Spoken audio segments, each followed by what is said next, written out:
hip Spotlight YouTube live stream. We are incredibly grateful to have Woody Lissauer. He is not an up and comer like we are often speaking to, and he is certainly not a unknown artist. Woody is a lifer. In fact, he's been doing the music for longer than many of you watching have been here on this world torn asunder. Woody, greetings to the hip, to you. Hello, Andy. How are you, man? Spotlight. I am so good today. We are, as mentioned, not used to having an artivist on our program. And for those watching, wondering, okay, I really haven't heard that term, an artivist. Woody, you really are. Want me to talk about that term? Yeah. Yeah, because I get asked about that a lot, and I thought maybe that's where you were going. So I would like to tell the people, because some of the people might not have heard of this. So it's like the word activist, except you're doing it with art. And Andy, the background for this, short and sweet, was growing up in the '60s. So we're growing up in the '60s. What everybody's upset about, Vietnam War. It's ancient history now, but at the time, it was the biggest thing. Now, whatever's going on is always the biggest thing, right? And it was a biggest thing. And it's changed music. It changed popular culture and stuff. And right at the end of the '50s, like when I was born, and my dad and just married my mom, and he was having a little DJ show on WJHU, Johns Hopkins University Radio. So he's not like a commercial DJ, but they give him an hour on Saturday. He's like an amateur. And his show is all like songs about what's happening with civil rights. Oh Dada, Pete Seeger, Sonny McGee and Brownie Terry, Lead Belly, and then in a couple of years, Bob Dylan. That's true. So I grew up with this feeling that like you can minister, you can do good, you can change the world. Because when you're a kid, you think you can change the world. Like now, well, it remains to be seen how much world changing I'll be doing. It's up to you, good folks at home, how far you make my reach and the power of this message. But I grew up thinking like we could do anything, and that was the '60s kind of feeling. So that's artivism. You want to use your art to make the world better. You want to be like a Bob Dylan. Not in the sense of like I want to be a superstar, because that would go for Mick Jagger or Paul McCartney, whatever. I think I'm dating myself, but at least somebody will date me. So that's it, man. Doing good with the music. Yes, and unlike a lot of artists now who are absolutely deathly afraid of hitting the road, you were on the road a long time. Oh, I don't know about a long time, like half a century. I mean, long time is relative, I guess. Like, Yes. but Yes. I mean, we had a lot of great adventures. It felt like a breeze by like that. It was like it started and it was over. But yeah, it was many decades, and it was great.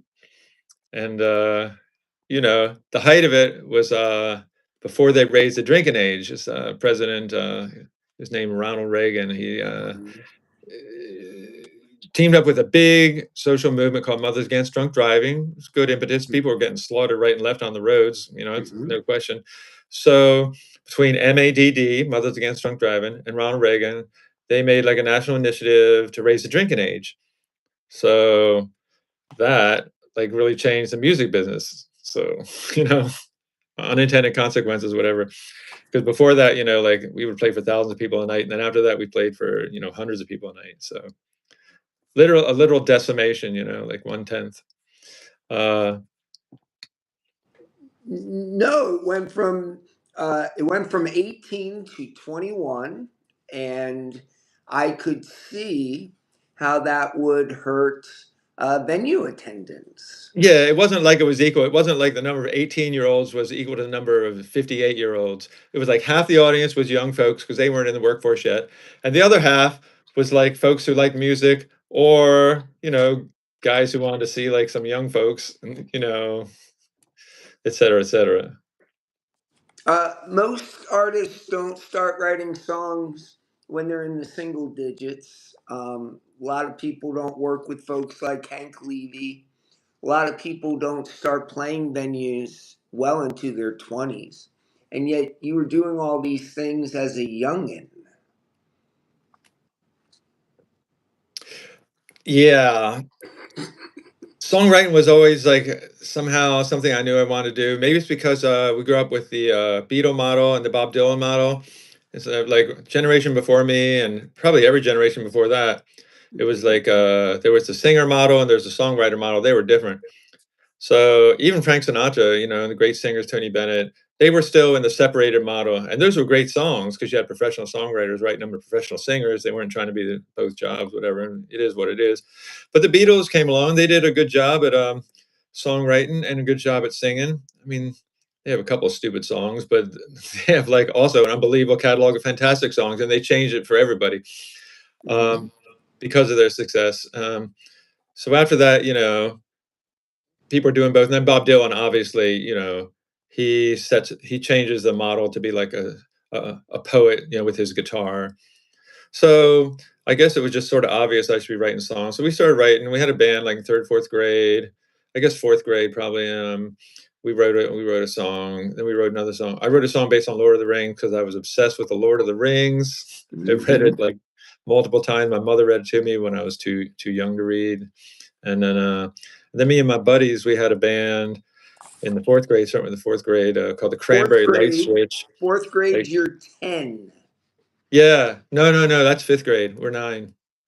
Okay. And I always people are remember that saying, because, you know, 10 divided by 5. So I always calculate them from that one. okay. Um, Easy to remember. So we were in guitar lessons. There's like a stupid song. I know, not stupid, but it's pretty corny, called "Whispering Hope," and it's like in music books. It's like from the old like cowboy, you know, kind of ballad thing, and we just knew the title. We never actually learned it, so we took the title and pretended it was a rock song. We made a rock song, and the only thing we used was the title. So that was our first song. Then I wrote the Lord of the Rings song, which actually showed up in my first solo album in 2004. The song was so cool, um, based on what it should be. I mean, it's kind of a basic song, but it really fits like what it's supposed to be, like the elves and the hobbits, like leaving Middle Earth. The very last, it's the name of the very last chapter of the Lord of the Rings. It's called the Grey Havens. So the song's called the Grey Havens, and it's on Woody Lissauer One, which is also called the Pyre of the Grain King album, or sometimes in the record store it's just called the Woody Lissauer album. So, songwriting. At this point in your creative journey, you could argue, and I will do that right now, that not only a gifted songwriter, but prolific, and you just keep writing songs. Anyone watching this transmission, you can go to Woody Lissauer's YouTube channel, and boy, oh boy, talk about getting a lot for like a zero price of admission. It's all there, and it spans back pretty much almost to the beginning of YouTube, or if not the first fourth month of YouTube. And Woody, could it be that you have written so many songs? Because I've been told that sometimes your best song is the one you haven't written yet. Yeah, I can argue either side of that. You know, you got all these people that like their first songs are the best and they're never that good again. And then you got people who just like get better and better with age. You can argue either side of that. I feel like my best stuff is ahead. Um, but yeah, I've just always been writing, and it's like an incredible catalog of unfinished stuff. Just in terms of number, I'm not evaluating like the quality of my own stuff, but the number is like unquestionably a large number because I'm just like sometimes I write 4 songs a day, whatever. Mhm. I'm just really into it and experimenting and stuff. And so basically, I feel like I'll be lucky if I really bear down, put the shoulder to the wheel and the nose to the grindstone. Maybe I'll get out like 1% by the time I like kick off.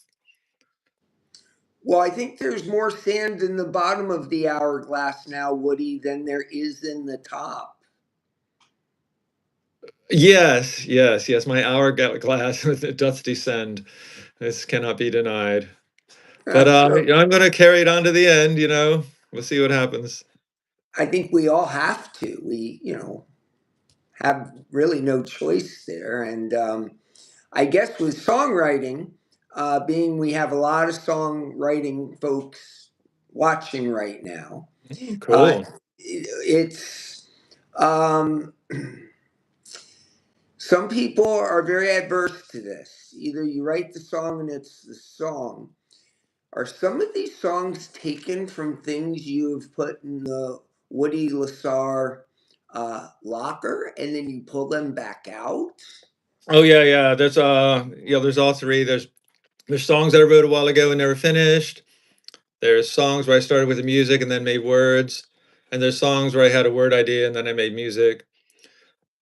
I guess those are the three categories. And once in a while I'll record a cover, a song I really like. I'll do like, especially if I can make a totally different version of it. I think my Somebody to Love is wild, because it's just so totally different. And you know what I get played all the time on TV? You know this TV channel Showtime? I do. So they play my song "Send in the Clowns," not my song, my recording "Send in the Clowns" by the great Stephen Sondheim. I think it's from A Little Night Music, one of And made the famous by Judy Collins. and there's a guy who had a mega hit. One of the stand-ups crooner type. Again back to that Tony Bennett, Frank Sinatra generation. I recognize it. I guess I should know who it is. Um, anyway, I just wrote totally new music. I did like a punk song. And I think, punk is a good genre for when you're doing funny remakes, Like when I was growing up, I always heard that great remake of Nights in White Satin is like punk and it's great. So, yeah, it's kind of like inspired me to do it. And it gets played all the time. I get like my royalty checks from this Stephen Sondheim remake are like bigger than like all of my original songs like for the last 12 months because TV is so big, and radio is so tiny. Now, with covers, it's interesting. I'm curious which approach. Of course, if you're in a cover band, you cover songs that are going to make the audience feel the way they'd rather be feeling, something familiar. But in my musical career, we always picked covers that people didn't know. So they'd come up after the show and they'd be like, I love your song Government Center. It is so great. When did you write that song? Or when was that song written? And we're like, well, you're going to have to ask Jonathan Richman. So, which camp are you? Songs that are well known, songs that people may not know? Right, right. So let me correct my verbiage before and make a distinction between covers, which is a job that I had for decades, kind of like parallel to my original bands, and remakes. Yeah. So I'll say that a cover is like when you're in a band and you're supposed to sound kind of like it and do a good job of it. And then remake is when you're going to remake it, maybe rearrange it, maybe like I did with Send in the Clowns, do it with totally different music, or at any rate, change it to such an extent that you're obviously not trying to be a jukebox. And I had jukebox jobs and they were great. I had them for decades. I mean, I loved being a regular musician, you know, and never working a job. It's the only job I ever had. And I Mhm. don't think you can do that for your whole life, only playing your own songs. Plus, there's so much to be learned, playing the greats. Um, but I would say it's very, very different job when you're going out there and every song by a different person. You're supposed to sound like that singer and you're supposed to play like that guitar player. It's like a totally different gig from being a creative artist and doing a remake where you're basically going to take somebody's song and just like twist it into something new, and that's your contribution that you saw something new in it, and you're a rearranger, you know. Mhm. So when I have my original albums, if I do a cover, I should have said remake, Yeah, I rarely would do a cover on a record, but live, sure, cover stuff all the time. I know like tens of thousands of songs just by memory from doing it all these years. Well, it seems now the entire human family listens with their eyes, and you've embraced the visual content and component pretty much from the get go. And for anyone wanting to check out Woody's Fair, you can go to his YouTube channel, Expansive. I mean, But let me certainly. say something about that, because my last name is pretty much unrememberable, and I mean, people can write it down from here. That's great. But if they don't remember it and can't get to woodylissauer.com or Woody Lissauer on YouTube, I took my name out of my website and made it Woody Songs so that anybody can remember it. And if you just go to my website, you don't have to visit the website, although you can see a lot of the good videos on there. You can use it as a portal and just use it to quickly find the YouTube, which has way more videos. It's also got lots of everything everybody else has posted from gigs and stuff. To find the Facebook, to find the Instagram, to find the Spotify, to find the Apple Music, to find the Deezer and the Tidal. It's endless. So woodysongs.com. Just want to send that out to your audience because I apologize for my last name. It's too late to change it, whatever. There was nothing you could do about it. Oh no, I could. Lots of people out there with pseudonyms. Well, I could have been like Cher instead of Cher. I could have been like Wood or I don't know. but that would have upset our family. You have to say it would. You said Wood. You said Wood twice. See, it's catching on. Woody Wood? See, I don't know, it but sells itself. all right, we'll do the hip focus group. We'll see how it flies. Oh yeah, let's see the comments. Like you're in the comment section. See if you think my last name is unwieldy or not. So you've got a lot of videos there. You really put a lot of time and effort into these visuals, Woody. I'm trying to do less Why? because it's cannibalizing my time for making the music. There really isn't enough time, is there? I was going to do a clone thing, but that didn't work out. Actually, that's doable now. A dude snuck in on my wife and didn't say who it was, man. She was very upset. Yeah, and of course I've looked at many and I've got my favorites. Certainly we're going to talk about the most recent one, but there's some really good, pretty original things there. Well, I really appreciate that, Andy, and thank you for watching so much. Well, I need to feel the way I'd rather be feeling, and so much music. And of course, there is the argument that I'm an old fuddy duddy. Certainly, I appreciate that, topping the charts these days are songs that were somehow created not by humans. That's kind of something new, don't you think, Woody? Yeah, I'm not a fan. But I mean, they're topping the charts, man. Let me say this about that. If you listen to those kind of songs that are generated by first generation Suno AI, that's really the leader. That's where most of it's coming from. These people are not putting out, Genesis, Wind and Wuthering. They're not putting out. I mean, they're not putting out Yes, Close to the Edge. What they're putting out is like these recycled like song circles, like these four chords that go in a circle, and then it has some kind of trite little lyric that sounds like you've heard it 18,000 times before, and then it just builds to a more intense chorus. It's this recipe formula. It sounds incredibly good. It's like sugar frosted flakes. I mean, nobody can deny it's sweet in the mouth, but an AI is going to get much better. There will come a time before too long where where they puts out an Emerson and Palmer record, but that day is not here yet. No. So and the songs, I mean, that is some pretty meretricious stuff. So far, they're not putting out anything that competes with me in any way, shape, or form. Because I put my stuff's kind of like artistic, and that stuff is definitely it's poppier than pop. So Yeah, a lot of it sounds like the music And I that, hear. I didn't mean to interrupt, but just I'm sorry, I keep interrupting you, but just last thing, and that's all without talking about the ethical considerations, which are significant. Okay, sorry, go ahead. That it sounds like the music I hear in the retail locations I frequent. Yeah.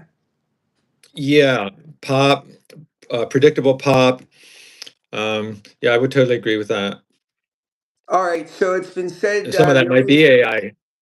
Yeah, it's been said the only way tyranny can flourish is if good men do nothing. No kings, new video. Talk about it.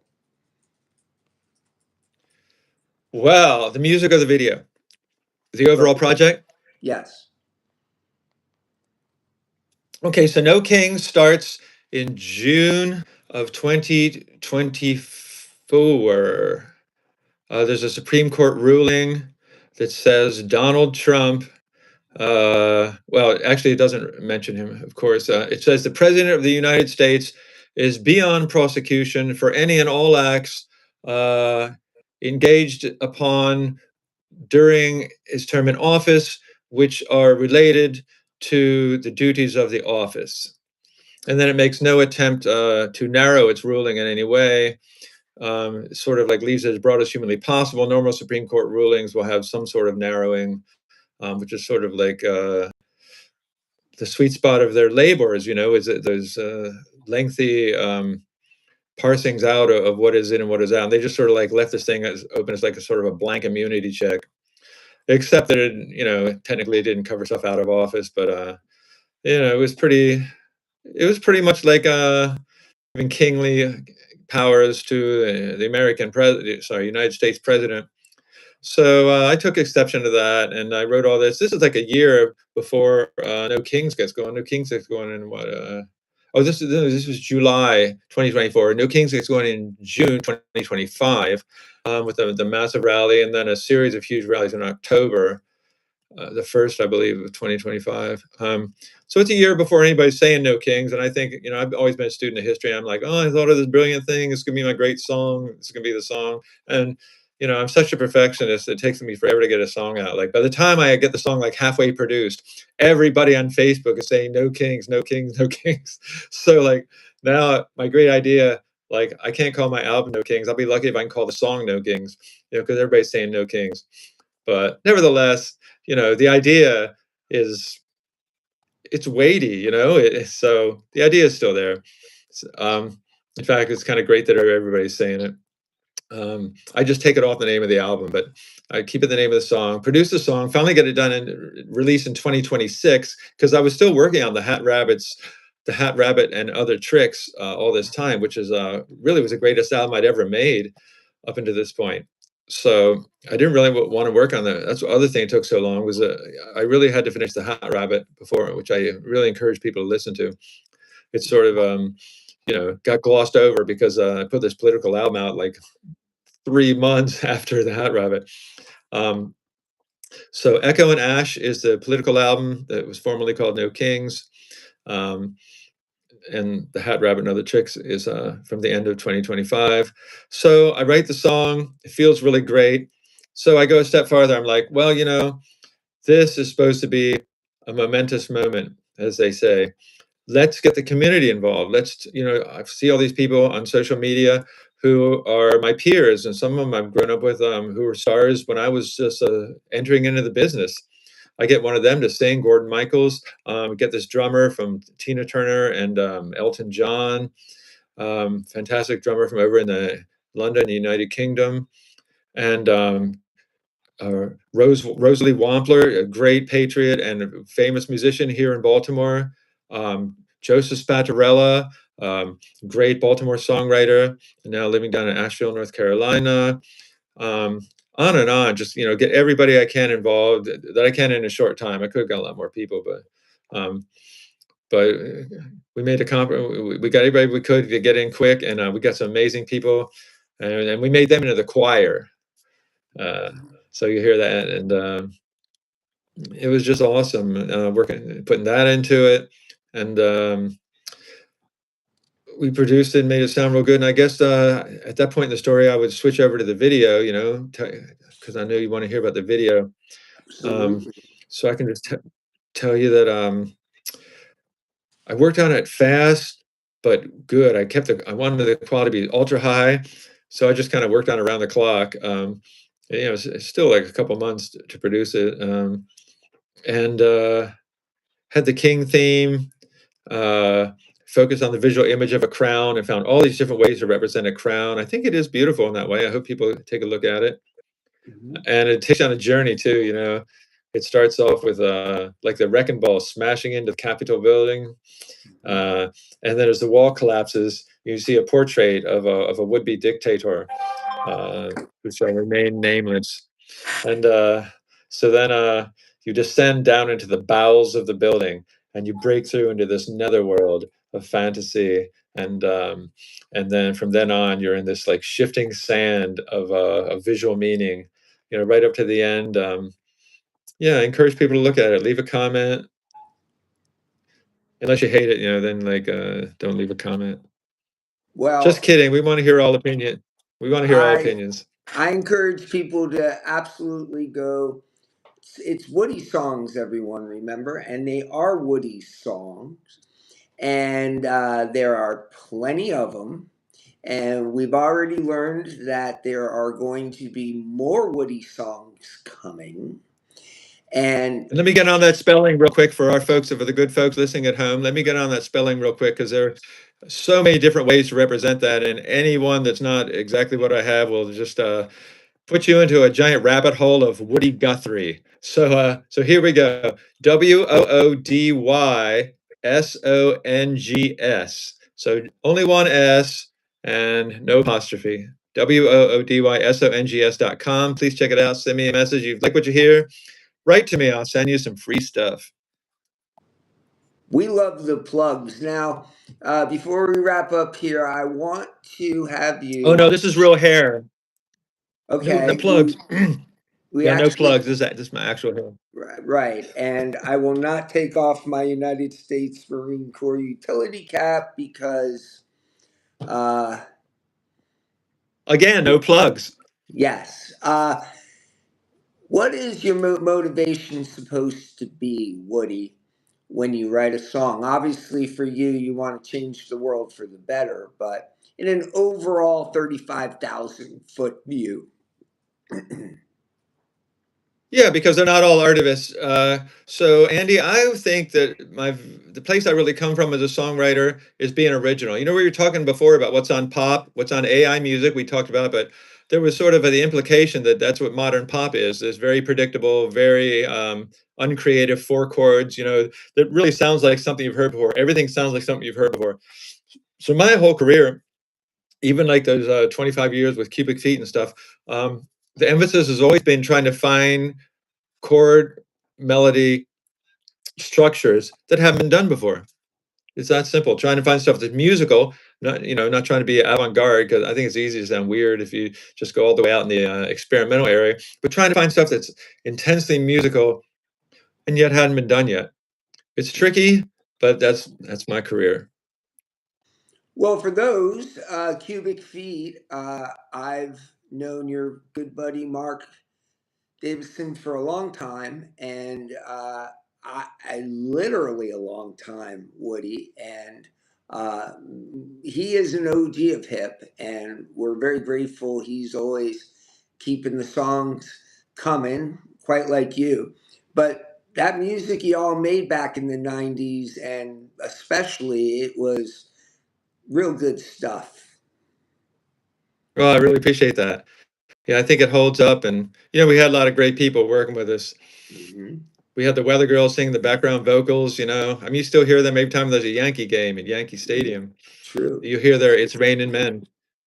Peter Solly, the keyboard player from Procol Harum, was our producer. You'll hear him producing the Romantics, Oingo Boingo, Ted Nugent, what have you. The engineer was Shelley Yakis from Tom Petty, Stevie Nicks, and many other people. Just a great crew, the amazing musicians, the Granger brothers, Gary and Greg Granger, just the most amazing battery, or what you call drums and bass brother team. Something special about a brother rhythm section. It's just because they are brothers, Gary and Greg Granger. It's just wow, those guys are like world class. All right, for all you watching, I know we need to know what should be a songwriter's motivation. It's kind of a tough question, Woody, but as someone as prolific, maybe you have an opinion and or view on that, and then we'll wrap up this transmission. What should be the motivation? Yes. Well, so you asked me what my motivation is, and I said it was like coming up with original stuff.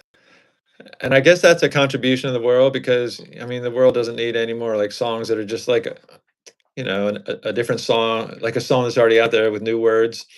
Um, but I don't feel like that's that great an answer. Like, I mean, I guess a better answer would be like you're trying to change the world, you're trying to make a contribution. Here's something I've always felt like, and this goes back. This doesn't just have to do with songwriting. I mean, all the time I was a musician, I never felt like I'm just here to glorify myself.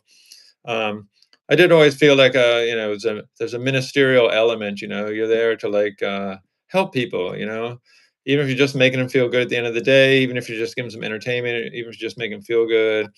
There was always that element to playing and performing for people, and I think that goes equally for writing stuff. Mhm. Uh, so I guess I would say that. Well, Tell a story. I mean, the great songwriters tell stories. So in that sense, is let me add a little bit here, real quick, which is that I'm a musician. You know, I got a music degree. I come from the music side of things, but I find when I'm talking to folks about songs, at least 75% of the time, when we get to the bottom of what they're actually saying to me, they're not talking about the music when they're talking about a song. They're literally talking about the lyrics. So in that sense, it's very much like being a novelist, you know, being a writer. So in that sense, you know, what you offer is something when you write a song. I don't see how it's really any different from what a writer does. And you know, I think we know what they do. They give people a glimpse into a broader world. They give a glimpse into other spaces, other places, other types of lives. When you're a serious reader who reads a lot of books, you can live hundreds of lifetimes in the space of one life. There's nothing else that really does that. Well, you can say that about songwriting. There's definitely that element to it, although you know you also combine it with the musical side of things, which is a different kind of journey. It's been a different language, a more primal and primitive language. It reaches you know, maybe deeper into the antique brain and touches you on a much more basic level, perhaps. When you put the two together, I've never seen art form like it. That's why I dedicated my life to it, Andy. It's just, you know, it's a never ending wonder to me. I'll sit here doing my thing, and you know, people are asking me like, you know, you can be famous again. You know, I was famous at one point, and mhm, now I'm like, and they're like, and I'm like, I don't even, do I even care? Like every moment I'm sitting here making the stuff is like the most amazing thing. It's like being in a meditative, psychedelic cocoon of infinite beauty. Like if I had to go out on the road, like it would actually be disruptive, you know? Like the best thing that happened to me is like nobody finds out about what I'm doing and like tries to drag me out of my hobbit hole. You know? So I can just sit here and like finish my albums and get all my stuff out there. Uh I don't need to be famous again. That was like there's a lot of stuff going on that doesn't have anything to do with music, you know, when you're mhm. everybody's calling you and everybody's sending you around the road and you're constantly living out of a truck. I think that's how we started the interview, and I sort of got sidetracked. But It you asked it your all very first it question was asking about the early days, and I was just going to talk about when we, you know, for like a decade we lived out of a Pinto, an 18 wheeler, and the crew, it was bad enough that the band was shoved in the Pinto, but the crew was like living in hammocks. These guys had never even had a job. They like literally were circus people, and they had never been part of like the regular society, and they lived in the back of the truck in hammocks, which is completely illegal. Like, you know, back of an 18 wheeler, like you can't open it from the inside. That's why it's illegal. So, but that was our, you know, just like crazy life, the adventures. We'd have to have a whole nother broadcast just to talk about adventures on the road, man. Back in the 70s, 80s, 90s, it was like I don't even know if those experiences even are even available anymore. So Mhm. I'm really grateful that I had them. All right, Woody, we're wrapping up. Anything you want the viewers to know? I just want the viewers to know how much I love them and how grateful I am. Thank you for listening. I mean, just like, thank you for listening. Please listen. If anything you like, you write to me. I will read you back and send you some free stuff. WoodySongs.com, dear listeners. Thank you guys for tuning in. It means the world. Okay, we are going to encourage you all watching this Woody Lissauer Hip Spotlight YouTube live stream will be on our YouTube channel. Please do go leave a comment. Let Woody know what you think. Definitely go check out his music. There is a lot of great stuff that has been finally crafted over the years. And Woody, thank you for being our guest today on the Hip Spotlight. Thank you, Andy. All right. Merci bien tout le monde. We will talk again soon. Thanks. All right. Bye.